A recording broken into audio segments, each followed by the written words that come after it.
Reverend, you are on duty today.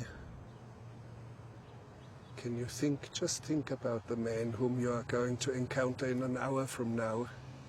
Less than an hour from now. I really am going there without any expectations. I'm going there to experience what God has prepared for me, for him, for all of those involved. And I don't preconceive anything, not today. I will let that happen as it occurs, as time gets there. We have a loving, caring, forgiving, merciful God. And in time of joy, and in time of need, in time of trial or tribulation, God is always there for us. I want to make that presence to them. And technically, when he's led to the gurney, what is your duty then? After everything is completed, as far as the preparation, then I walk over and I stand as he has allowed me to stand. I always ask permission to be able to stand at his feet and hold his ankle. And I move toward that position and I place my hand on his ankle, and then that's what I do until death occurs. And if there is no family interested in taking care of the body, the condemned men would end up right behind you? Yes, they end up here at the state cemetery, and they're buried by the state. No names on the crosses, only numbers.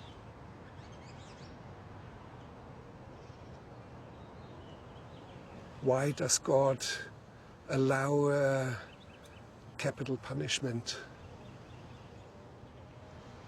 I don't know the answer. I believe that there's always a purpose why God allows things to happen. God has created so many things in this world. I play golf sometimes. I love to be on the golf course because one thing I do, I put my phone on a silent mode. I go out there sometimes by myself with no distractions, and I can see the beautiful grass. I can see the squirrels from time to time running. Sometimes the deer are running. Sometimes I look across the golf course and I see a cow or a horse, and I stop and I acknowledge life. Life. The things that God has created. Please describe an encounter with a squirrel. An encounter with a squirrel. I was driving the golf cart, and I was on the cart path, and I saw two squirrels. They were chasing each other, and as I was getting closer, they were running across the cart path, and I put on my brakes, and they stopped in the middle of the cart path and looked at me, and I said, how about this? If I wouldn't have stopped, I could have run over one of these squirrels. Their life would have ended. And that reminds me,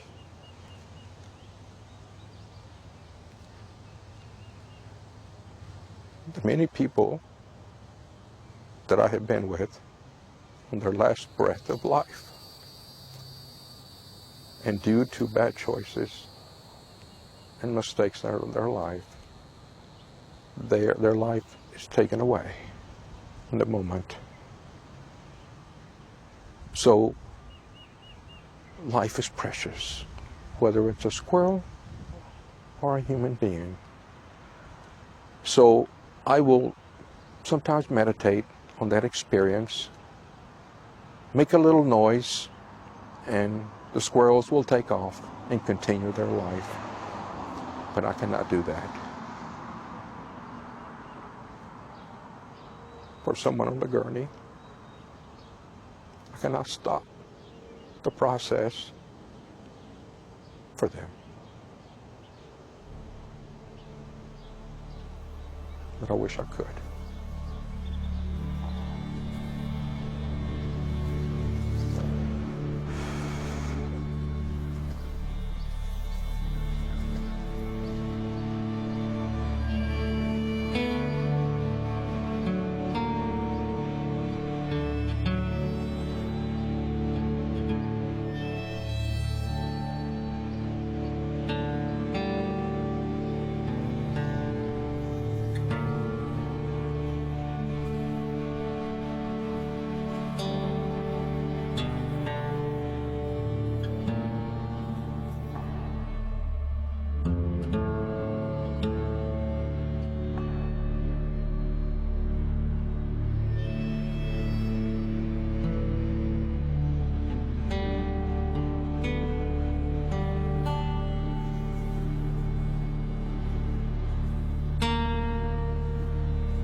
not wired yet, so we have to wire you first.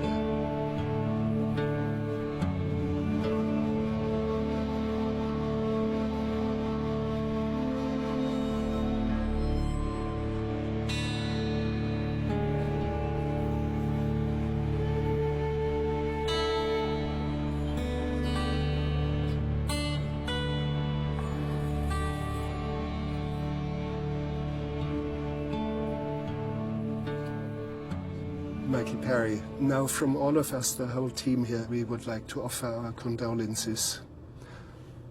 Your father passed away. Okay, on the 10th. My dad died 13 days ago. 13 days ago. Yeah, on June yes. 10th. But you will die, or you are scheduled for execution in Right. only 8 days. Yes, sir. How are you doing? I'm a Christian, so, I believe that, paradise awaits one way or the other. So I tell people all the time, I'm either going home or home. So I'm either going home to the world or home to God. So, as the days get closer, I can feel the pressure on my shoulders. They call it clinical depression, where I just start having less motivation to do things, less energy. You get frustrated at the system. How can they not see, my situation is wrong? I used to write all the time and have a lot of energy, and I just don't have it anymore. I just feel like I've been beaten down. I have the feeling that destiny, in a way, has dealt you a very bad deck of cards. It does not exonerate you. And when I talk to you, it does not necessarily mean that I have to like you. But I respect you, and you are a human being, and I think human beings should not be executed. As simply as that. Right.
Lieutenant, this looks idyllic and safe.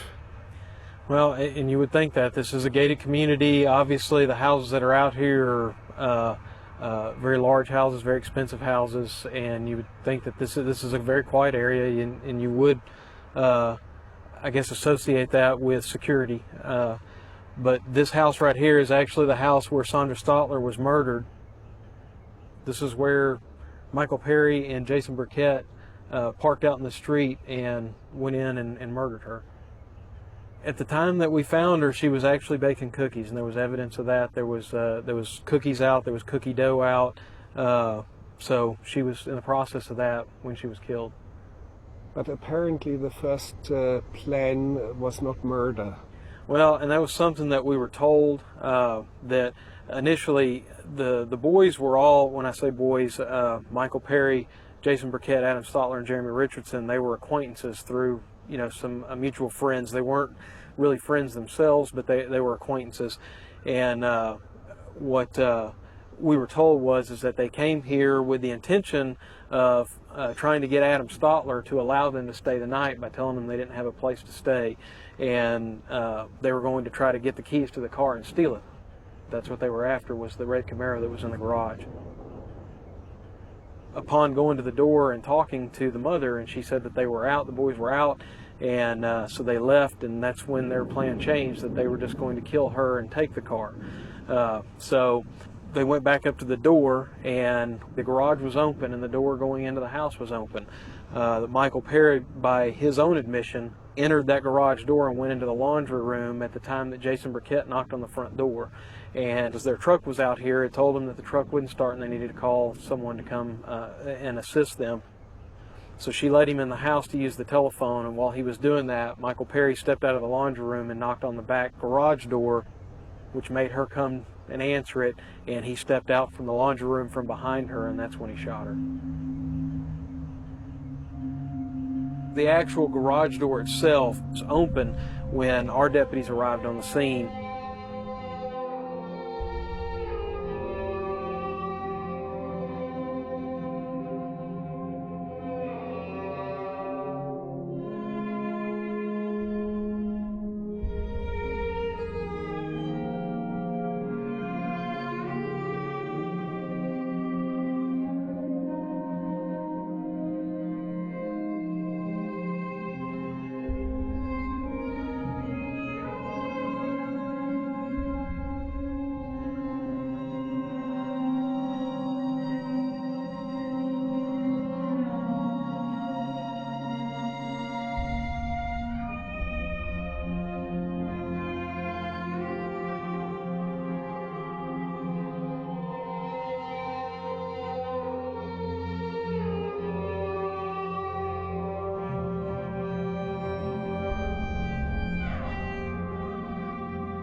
The master bedroom, which is in the back part of the house behind the garage over here, they went in and they took the top bedding, the blanket and the top sheet, and that's what they wrapped her in.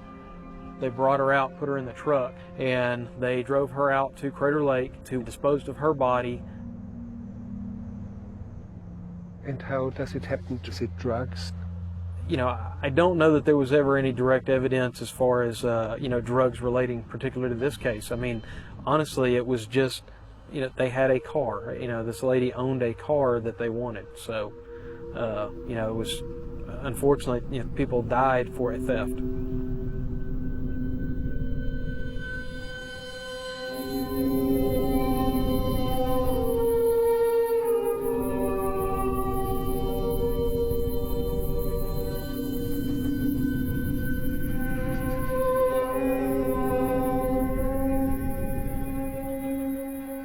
Other than it being dark, this is pretty much the way it was.